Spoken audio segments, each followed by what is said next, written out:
na foo xam ni. Bayanta. leen de xam naa ko ci. Sénégal toll na fa nga xam ni. baa bëggee dégg dëgg.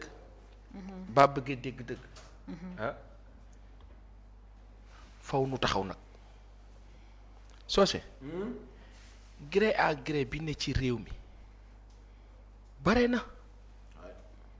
alal ja bare Socé Ndiaye bi yow boo toogee sa bureau ma ñëw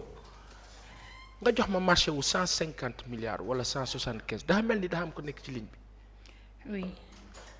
daa am ko nekk ci ligne bi allo. Allô oui. Allô. allo. Allô. allo. Allô salaamaaleykum. waaleykum salaam. Birame Seck ñu ngi lay nuyu di la dalal ci suñu plateau Fajaro. ma leen di fay bu baax a baax. président Birahim Seck. non Birahim Seck rek. waaw man nag ka ma neex wax président. yow yaa suñu président. yaa na nga doon président ci réew mi su gënee. Oui.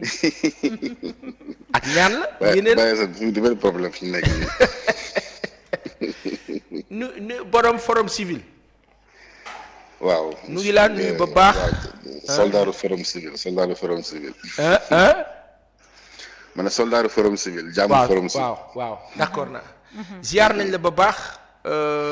yow spécialiste nga en droit borom xam-xam macha allah bu nu ràññee ci réew mi et ici et ailleurs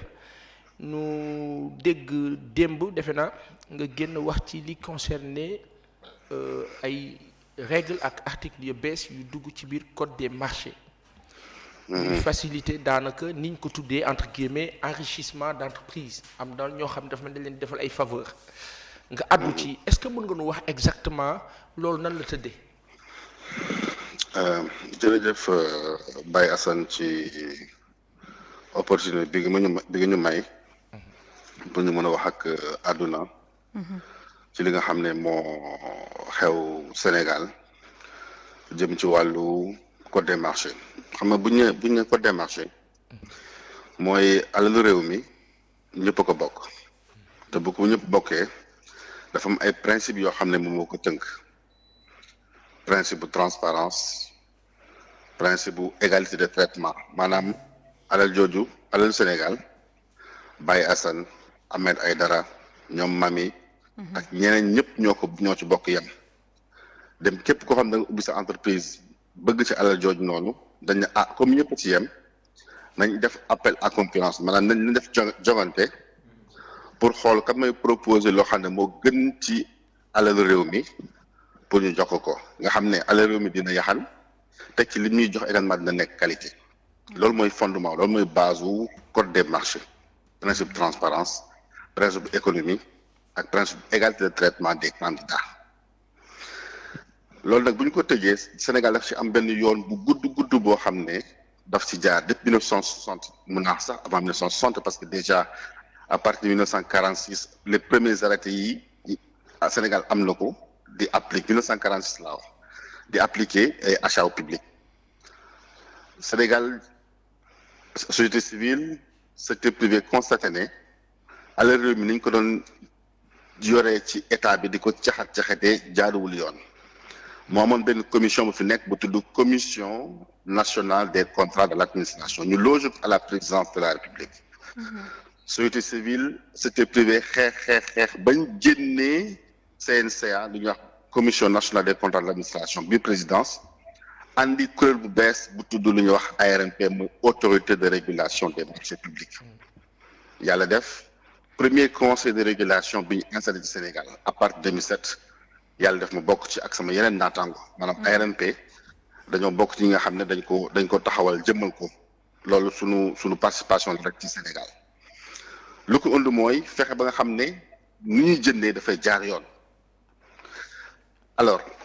boo seetloo nag à chaque approche élection parce que marché wàllu xaalis la ñun suñu seetlu mooy à chaque approche élection parce que li du gulet en 2010 plus exactement le 20 octobre 2010 régime bi fi nekkoon tenté woon na lu mel nii maanaam génnee lépp loo xam ne marché la daal kay layeele dañuy wax secret défense génne marché présidence yépp ci code des marchés publics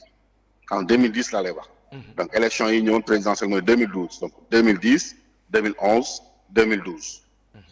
société civile jóg secteur privé jóg partenaires techniques financiers yi jóg ñu indi benn modification en 2011 mais modification boobu baaxul woon parce que waxoon nañ leen li ngeen def précipitation la baaxul ñu liggéeyaat ba 2014 ñu am code bu bees mais code bu bees boobu noonu bi ñu koy appliqué ba léegi ba jëmmi jamono nii dangay fàttali ne ARMP bi nekkoon primature dañ ko génnee primature yóbbu ko présidence de la République delloo ñu 40 ans en arrière mooy bi nga xam ne CNCA moo fi nekkoon loolu benn fànn la alors lii nii ñëw barki démb nii nee naa la en 2010 2011 2012 élection 2022 2023 2024 élection présidentielle moom mooy programmation républicaine bi donc jàpp nañ ne à 2 ans des élections ñu ne dañuy modifier code des marchés pour génne lépp loo xam ne wàllu njënd la ci ñetti secteurs yi nii mooy secteur pétrole secteur gaz ak secteur électricité dañ ne lépp loo xam ne te li ci gën a garaaw dama ne sax lii est-ce que bi ko président de la république di signé liir na bu baax moom li mu signé lan la parce que mbir mi yemul rek comme ni ko ni ma déggee ay autorités yi nekk ci wàllu pétrole di ko waxee di nësaxal également askan bi naan oui c'est parce que dañoo bëgg comme dafa am tension ci wàllu pétrole bi dañoo bëgg bu ñuy Sénégal di jënd mu maîtriser li muy jënd ci benn planification loolu kon bu doon loolu kese la dañuy yem ci premier paragraphe bu seen premier article bi ci la ñuy yem maanaam bu ñuy jënd pétrole brut dañ koy jënd directement mais yemuñ ci de dañ ne paasat même bu fekkente ne dañuy jënd équipement pour un laboratoire maanaam yi machine yi nekk ci laboratoire yi nga xam ne ay milliers d'entreprises ñoo nekk ci monde bi mën a participer à l'appel à concurrence mais dañ ne même bu ñu jënd matériel laboratoire jëm ci wàllu également secteur pétrolier et gazier dañ koy génne ci code des marchés bi ñu ne déetuwaay ñu ne matériel de formation yow formateur nga gis naa yéen bi ngeen di monter seen A2A gis naa 2A est je sais pas gis naa ngeen dem à l'extérieur def lu ñuy wax formation bi lan ngeen soxla woon ay écran ngeen soxla woon ay parex ngeen soxla woon ay caméra ngeen soxla woon ñu ne ñoom lépp luy matériel lu formation jëm ci wàllu pétrole wàllu gaz dañ koy génnee ci code des marchés bi ndax au niveau de l'UEMOA ndax au niveau international ndax au niveau Sénégal amul ay entreprises yoo xam ne mën nañ nekk en concurrence pour mën a jaay matériel boobu noonu ci état bi ñu ne déedéet loolu dañ koy génnee ci wàll ci concurrence bi yooyu déetuwaay ñu ne lépp loo xam ne travaux la wala production la wala distribution la jëm ci wàllu jox énergie électrique maanaam lépp jëm ci wàllu poto lampe lépp lu jëm ci wàllu câble lépp lu jëm ci wàllu turbine production électricité lépp loo xam ne dafa jëm ci wàllu compteur ñu ne yii nga xam ne tey entreprise yi nee nañu xuus ci dëkk bi nee nañ lii kat duñ ko passer l'appel duñ mettre en concurrence dañ koy génne également ci code des marchés bi yemuñ ci de ñu ne lépp loo xam ne installation la jëm ci wàllu transport wala travaux jëm ci wàllu gaz naturel maanaam li ngeen gis ay pipeline ay entreprises yu ñuy teg ñu ne loolu monde bi daal kenn amu ko fi daal benn ñaar ñoo ko fi am donc amul appel à concurrence mais lii ñuy teg lii yëpp amul lenn loo xam ne jaadu na ci parce que entreprise yi nga xam ne mën nañ ko def mën na nekk en appel à concurrence parce que bu ñu appel à concurrence intérêt bi xam nga lan la mooy fexe ba nga xam ne ki bu dee nit dong la paasan dong mooy produit bi nga dem na ko paasan jaay parce que mën na produit bi mi ngi jar 5000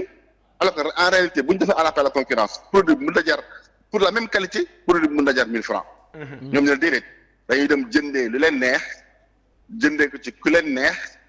jëndee ko ca fu leen neex jëndee ko également ci bés bu leen neexee bi ñu waxee lii ñoom ñu bëgg a génn également daal di koy layal daal ne déedéet ñi ma ko déggee directeur Petrosen wax nee na du chèque en blanc parce que buñ ko génnee après dafa am procédure yoo xam ne dañ koy def ci manuel de procédure après dina am appel d'offre waaw yow kay baa nga ne da ngay créer mën procédure bu bees ay appel d'offre kay bàyyi ko ci code des marchés bi bu fekkente jàmm rek moo tax a jóg bàyyi ko ci code des marchés bi mais defuñu ko fi mu nekk nii li ñu constaté mooy ressources publiques yi ci wàllu secteur pétrolier ci wàllu secteur gazier dafa nekk en danger te bi ñu kase nii déréguler complètement la régulation parce que la régulation au Sénégal est en faillite la régulation est complètement dérégulée ba nga xam ne y a tout fi nekk nii am na possibilité pour ñu enrichir et entreprise yu bari te fépp foo xam ne te dégg naa sax bàyyi dem sa explication yow la ngaa baax gën a lii gré à gré la mais lii moo raw gré à gré lii mi ngi tudd commande directe boo génnee ci code des marchés génne ko ne amatul application code des marchés lépp loo fa def dafa nekk lu ñuy wax commande directe parce que gré à gré sax di nga vérifier prix bi mais fii commande directe la ñoom ñooy dem ci seen entreprise yi jaay équipement au laboratoire tout à fait ñoom ñooy dem seen entreprise yi jaay ay matériel de formation ñoom ñooy dem seen entreprise yi jaay lépp la installation wàllu secteur gazier pour dem jënd fa directement ak nu mu leen neexee d'accord te liñ nar a dal mooy dañuy xaar ba jaan romb ñu commencé dóor ci watad wa maanaam ñu defee li ñu def ba pare enrichir ñu war a enrichir ba pare joxe marché yi entreprise ba pare après ñu ne waaw ana IGE après ñu ne waaw ana OFNAC fekk jaan romb na watad ba fa des tout à fait tout à fait waaw Birahim lire nañu aussi ñoom li ñu wax ci document bi ñu ne c'est pour alléger un peu les procédures loolu dafa mel ne maanaam lu ñuy naxe sénégalais yi rek la mais en vérité leneen moo nekk ci biir et puis wax nga ko léegi mooy affaire compteur bi ci wàllu courant yi tey mënoo am dossier bu mel ne dossier bi dox diggante Senelec ak Akilee kenn xamagul fu muy mujjee ba pare ñu bëgg a lever yooyu ci loi bi xam nga c'est question xam ñaari branche benn branche mooy dafa jëm ci ñoom dañ ne pour efficacité la damay fàttali ne ñoom bu ñuy modifier code des marchés di wàññi délai yi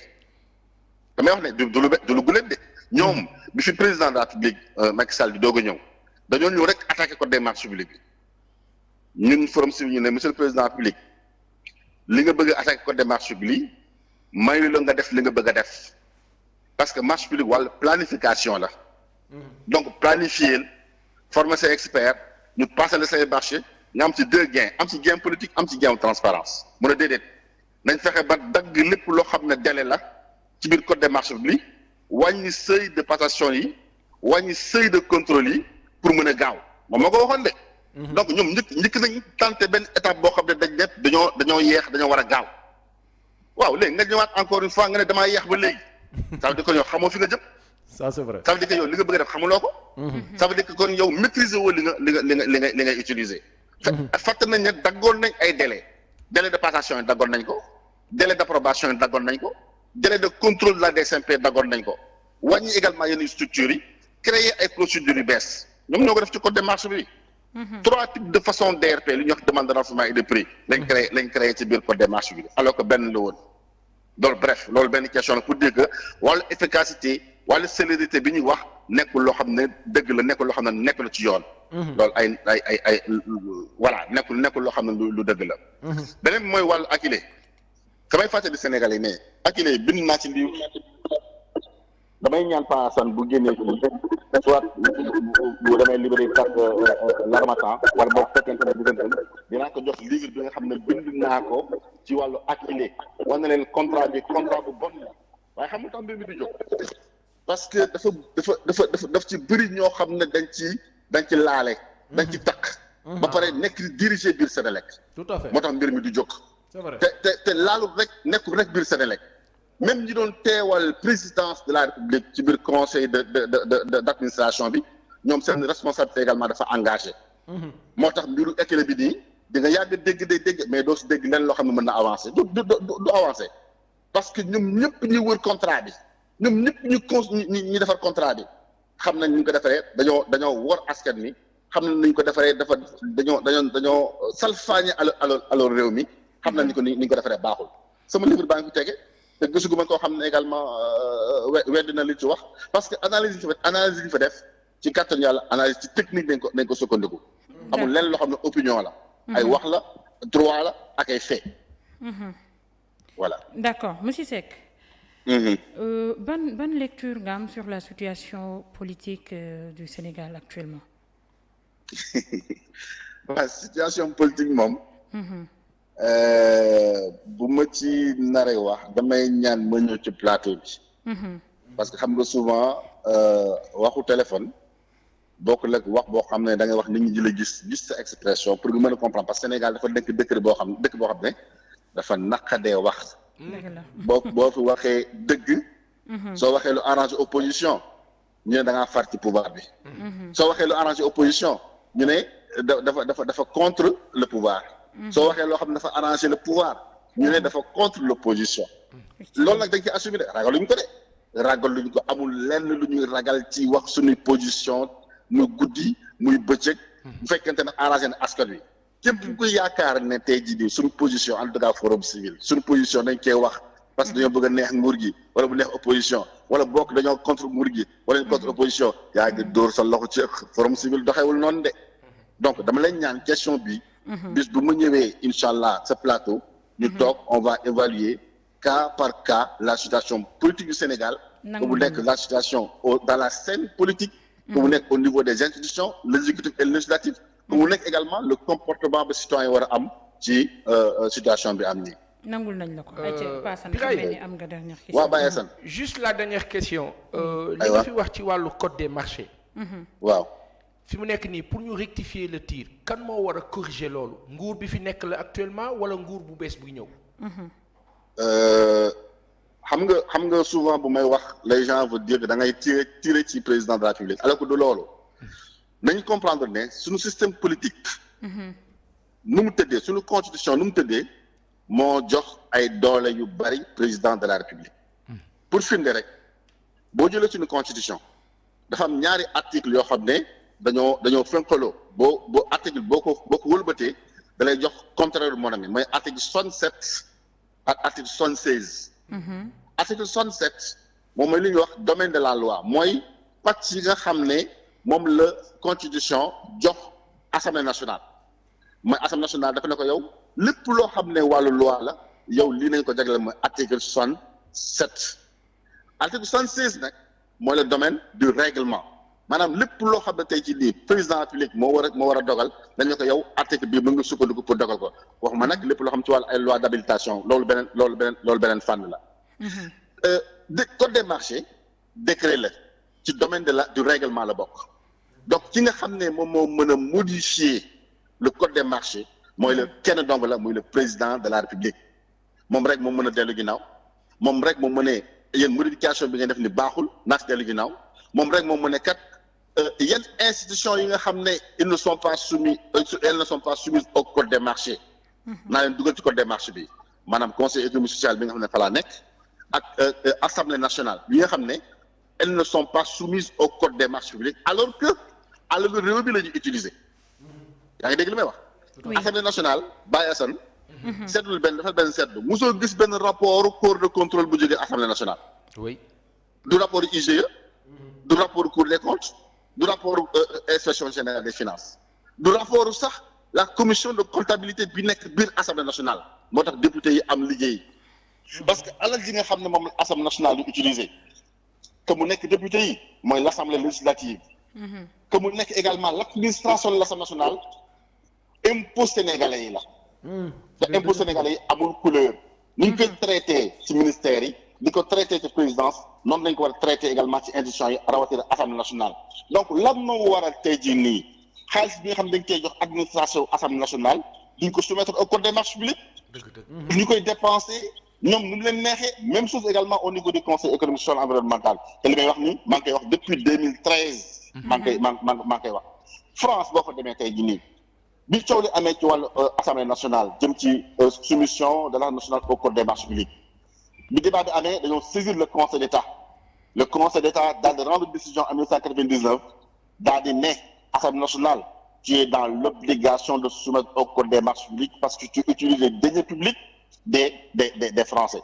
donc loolu combat boo xam ne la il faut que député yi porte ko fexe ba nga xam ne administration conseil économique social environnemental dañ koy soumettre au code des marchés publics y compris les autres institutions de la République donc ki nga xam ne moo mën a def loolu parce que dans les pays africains am na fi boo demee ay Mali nga dem yeneen dëkk yi am na fi mooy le président de la République daal di jël xalimaam daal ne institution yii nii soumettre nañ au code des marchés publics teg si ne extirpation bi ma def maanaam lii ma génnee également delluwaat naa ko ci code des marchés publics kooku donc kenn dong moo ko mën def mooy le président de la République parce que le code des marchés publics relève du domaine du règlement et non domaine de la loi. C'est bon à savoir. jërëjëf. merci Birahim. beaucoup ñu jërëjëf Baye Assane ngi jërëjëf jaajëfal bu baax et on espère ñu gis la suñu plateau. incha allah ñu mën a gën a yaatal. voilà jërëjëf Birahim Seck du Forum Civil. leer na de mel ni romb na leer. léegi li ñu fi dégg yëpp ci jàngat man dama bëgg a laaj benn question li ñu fi dégg yëpp. waaw soo paree man tamit am naa li ñu fi question dégg pour yow. li ñu fi dégg yëpp. waaw Seck. waa léegi boo nekkee Sénégalais dégg li mu fi wax yëpp. mais sañ ngaa wax problème bi kan la. waaw moo la koy bëgg a laaj koy laaj dama ko nangu.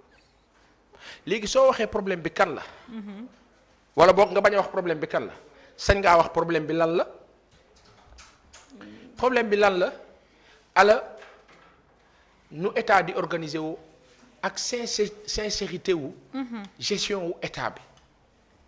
mu war a am njëriñ ci dundinu askan bi. effectivement. waaye quand on écoute Birahim Seck mbir mi dafa mel ni ak càcc organisé. oui xam nga ci wax kàddu jekkul. ngay wax ak ay kilifa di wax naan waaw sàcc organisé mais dans un code de marché pareil li Birahim Seck wax. ah si ça ne l'est pas c'est tout comme léegi est-ce que réew mi mën naa dëkkee nii lu askan bi war a dundee nu ñu war a dundee lu war a jaar yoon pour suñu dëkk jaar yoon daal benn groupuscule de personnes daal ñoom ñooy jël décision yi defee ko ni mu leen neexee. ñoom seen njaboot tranquillement le reste ça compte pas ba pare nag